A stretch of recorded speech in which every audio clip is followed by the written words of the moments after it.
Sir बहुत बहुत स्वागत है वी लाइव और सीसीटीवी न्यूज़ चैनल में। सबसे पहले सर आपको भी बहुत बहुत धन्यवाद। सबसे पहले सर हम जानना चाहेंगे कि आज 15 अगस्त का दिन था और काफ़ी सुबह से लेकर अभी तक पूरे भारतवर्ष एक उत्साह मना रहा है और ये बता रहा है कि हमारा देश जो है अमृत महोत्सव मनाया है।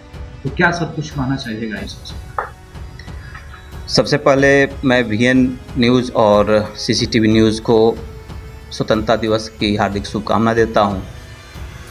और आज जो हम 77वां स्वतंत्रता दिवस को सेलिब्रेट कर रहे हैं, इस अवसर पे मैं अपने संपूर्ण देशवासियों को आज के दिन जो उल्लास के साथ उन वीरों को याद करते हुए, नमन करते हुए जो हम स्वतंत्रता दिवस मना रहे हैं, अपने देशवासियों को अपने हार्दिक दिल से उनको अपनी शुभकामना देता हूं कि इस दिन को याद कर रहे हैं।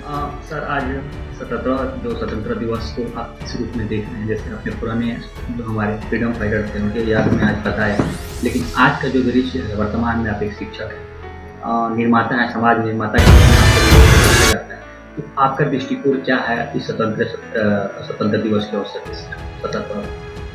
आज के जो स्वतंत्रता दिवस का हम लोग सेलिब्रेशन कर रहे हैं, हम लोग याद कर रहे हैं उन वीर सपूतों को जिन्होंने देश के खातिर हंसते हंसते अपने प्राण का न्यौछावर कर दिया, ताकि देश के लोग स्वतंत्र वातावरण में जी सकें, सांस ले सकें। क्योंकि स्वतंत्रता जो है हमारा जन्मसिद्ध अधिकार है और जब तक हम स्वतंत्र ढंग से किसी कार्य को नहीं करेंगे तब तक हम उस ऊंचाई को नहीं पा सकते हैं जो मानव जीवन का अंतिम उद्देश्य है। शिक्षा का मतलब सिर्फ यह नहीं हुआ कि जॉब ही प्राप्त करें, नौकरी ही प्राप्त करें। शिक्षा का मतलब होता है कि अपना व्यक्तित्व का निर्माण करना पहला, और जब अपने व्यक्तित्व के निर्माण के पश्चात हम समाज का, परिवार का, देश का के कुछ ऐसे कार्य को करेंगे हम जिससे देश का, जनता का नवनिर्माण हो। क्योंकि आज सबसे ज़रूरी है शिक्षा। जो हमारे समय पूर्व प्राचीन काल के से जो हमारी शिक्षा आ रही थी, उस शिक्षा से जो हमारा विकास हो रहा था, उसमें जो हमें शांति, सुकून, परिवार, समाज, देश के प्रति जो उत्तरदायित्वों का बोध था और उस अपने उत्तरदायित्वों का सभी लोग सही ढंग से नियमन कर रहे थे, उसका अनुपालन कर रहे थे। लेकिन आज जो दिख रही है, स्वतंत्रता दिवस के नाम पे हम स्वतंत्रता दिवस तो मना रहे हैं, लेकिन व्यक्तिगत स्वतंत्रता जो है वह कहीं कहीं अक्षुण्ण हो जाती है। उसको रोकना, कम करना पड़ता है कि ताकि सामाजिक स्वतंत्रता में बाधा ना हो। आज लोगों की ये सोच रहे हैं कि हम स्वतंत्र हैं, हम जो चाहें सो कर सकते हैं, बिना ये सोचे हुए कि हमारी स्वतंत्रता का दुरुपयोग तो नहीं हो रहा, हम कुछ स्वतंत्रता का ऐसा तो काम नहीं कर रहे हैं जिससे हमारी सभ्यता, संस्कृति पर कुछ बुरा बैड इफेक्ट पड़ रहा हो। इससे हम आधुनिकता को अपना करके हम अपनी सभ्यता, संस्कृति को ऐसे गर्त में धकेल रहे हैं जिसका कभी हमारे पूर्वजों ने, जिन्होंने अपनी जान गंवा करके इस देश को उस ऊंचाई पे भेजने की जो तमन्ना रखे थे, उस तमन्ना मेरे देखने से सार्थक सिद्ध नहीं हो रही है। उनकी जो इच्छा थी जिसके लिए उन्होंने अपने आप को कुर्बान किया, आज देश में जो ऐसी मतलब कि जातिगत, क्षेत्रगत ऐसी विषमताएं फैली हुई है कि हमें नहीं लगता है कि हमारा समाज जो है उस स्वतंत्रता का सही उपयोग कर रहा है। जब तक जहाँ प्रेम नहीं है, जहाँ भाईचारा नहीं है, बंधुत्व नहीं है, फिर यह कैसा समाज हम बना रहे हैं जहाँ अनेक प्रकार की संकीर्णताएं दिख रही हैं, विषमताएं दिख रही हैं, ऊंच नीच के भेदभाव भी दिख रहे हैं समाज में, जो समाप्त नहीं हुआ। मानव मानव से प्रेम न करना सीख रहा हो, एक दूसरे के प्रति समय ना हो, सभी लोग भागम भाग की ज़िंदगी जी रहे हैं, दौड़ लगा रहे हैं और सुकून, शांति नाम की कोई चीज़ नहीं है आज के दौर में। सिर्फ अधिक से अधिक मनी अर्निंग में हमारे देशवासी लगे हुए, हम लोग लगे हुए हैं। अधिक से तो पैसा, एक आपने अभी कहा कि सभी लोग भाग में लगे हो, लेकिन आप शिक्षक ही क्लासरूम में ये कहते हैं कि ये जिंदगी एक रेस है, अगर धीमे चलोगे तो पीछे छूट जाओगे। कई ऐसे टीचरों का जब हमने इंटरव्यू लिया उस दौरान उन्होंने इस बातों को रखा। रेस का मतलब ये नहीं कि हम अपना बैलेंस खो दें। रेस गाड़ी हम चला रहे थे कि स्पीड लिमिट की 40 किलोमीटर 40 किलोमीटर की रफ्तार से गाड़ी चलाएं, लेकिन हमारे हाथ में एक्सीलेटर है तो हम उसको 80 90 100 भी पार करा देते हैं हम लोग गाड़ी चलाते समय।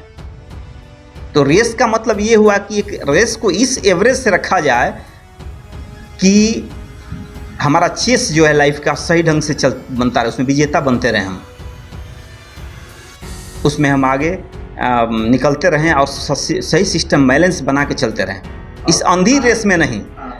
रेस का मतलब हुआ कि बैलेंसिंग करते हुए रेस को बनाना और एक सीमा को दृष्टिकोण में रख करके, लिमिट है उस लिमिट को देख करके अपने विचारों को देशवासियों के सामने रखना का प्रयास करेंगे, ताकि ये जो जीवन में भागदौड़ मची हुई है इससे थोड़ी राहत मिले लोगों को। देखिए, जब तक कोई व्यक्ति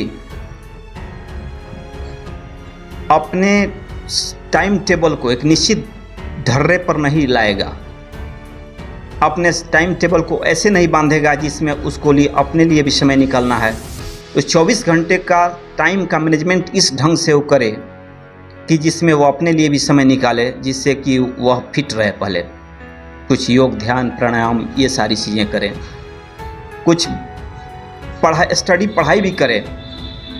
हम अपने आज के जो हमारे उस समय के पूर्वज लोग थे उनके उन चरित्रों के बारे में पढ़े जिन्होंने इस देश को उस ऊंचाई पे पहुंचाया था कि हम विश्व गुरु हुआ करते थे। हमें विश्व गुरु की संज्ञा दी गई थी तो सिर्फ भारत को। आज भी अगर कहता है कि अगर विशेष ज्ञान अर्जन करना हो, आध्यात्मिक ज्ञान अर्जन करना हो तो भारत ही जाना होगा।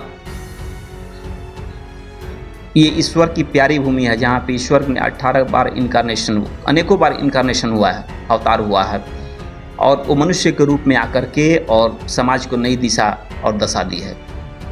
चलिए, बहुत बहुत शुक्रिया सर हमारे चैनल को टाइम देने के लिए। सर, आज के दौर में जो भी शिक्षित एजुकेटेड लोग हैं, जो बच्चे 15 से लेकर और 25-30 के बीच में होते हैं, वो एजुकेशन प्राप्त करने के बावजूद भी हर जगह कहीं ना कहीं उन लोगों को निराशा हाथ लगती है। तो किस स्थिति में, किस वे में वो लोग वर्क करें, स्टडी करें कि सफलता प्राप्त हो? देखिए, जीवन में मार्गदर्शक की बहुत बड़ी भूमिका होती है। जब महाभारत जैसा युद्ध भी अर्जुन सेनाओं को देख करके या अपने ही लोगों को देख करके अपना गांडीव और तीर रख करके और बैठ गया कि नहीं, हम इस युद्ध को नहीं कर पाएंगे, मेरे अपने ही लोग हैं ये सब, मैं इतनी बड़ी अपने लोगों का वध करके मुझे अगर राज्य भी प्राप्त हो सिनापुर का तो मुझे ये अच्छा नहीं लगता, मैं ये नहीं कर पाऊँगा। लेकिन मार्गदर्शक ऐसे थे कि उनको उसके लिए तैयार कराया कि नहीं, ये युद्ध भूमि है, इसमें कोई ना अपना है ना पराया है। तो अच्छे मार्गदर्शक का जरूर अभाव होता जा रहा है। आज कोई शिष्य बन करके किसी के मार्गदर्शन में नहीं रहना चाहता है, सारे लोग अपने को गुरु समझ रहे हैं, जबकि बिना गुरु के अंदर रहे हुए एक अक्षर ज्ञान नहीं होगा। तो गुरु की महत्ता जो है वो कुछ समय के अनुसार कुछ मतलब डाउन हो रही है। गुरु के प्रति जो प्रेम, श्रद्धा समाज का जो था, और शिक्षक भी वैसे अब वो नहीं रह रहे हैं, उनमें वह नई चीज़ रह रहा है जो चाहिए, जो पुराने समय के जो शिक्षक हुआ करते थे, वह सारी जो मूल्य जो हैं, शिक्षक की गरिमामय मूल्य जो है, उस मूल्य में अभी मतलब कि नहीं, कुछ कमी आ गई है।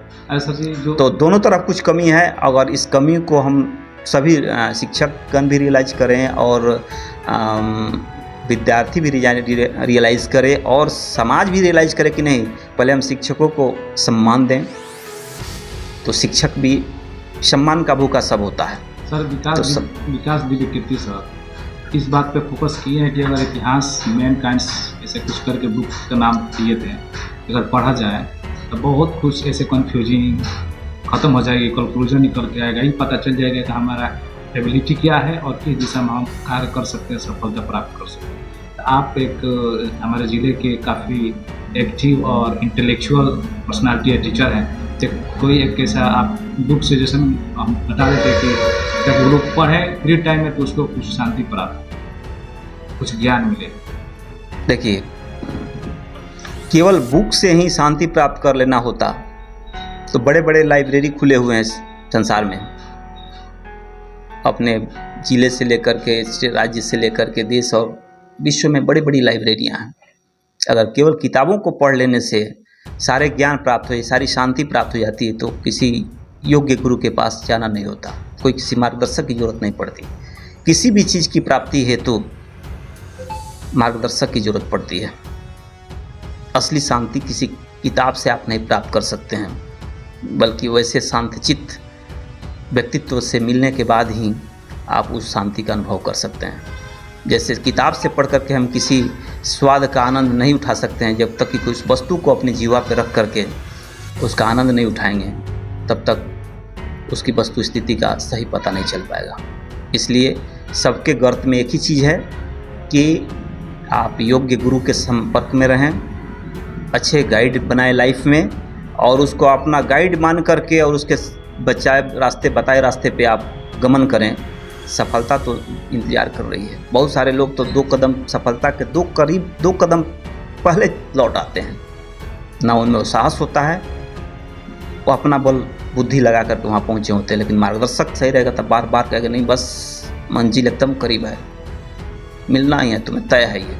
तो उसके कॉन्फिडेंस लेवल को इतना हाई कर देगा, वो सपना को इसे बना देगा, वो दिन रात उसी को दिखाएगा कि बस तुम्हारी मंजिल तो वही है ही, बस एकदम तो तुम्हारे लिए है ही वो स्थान। तो अच्छे मार्गदर्शक के संपर्क में वो रहे तो सारी चीज़ें, कोई जो चाहे वो लक्ष्य वो प्राप्त कर सकता है, क्योंकि संसार में कोई चीज़ जो है असंभव नहीं है। बहुत बहुत शुक्रिया सर, समय देने के लिए हमारी टीम को। आप सबको भी बहुत बहुत धन्यवाद।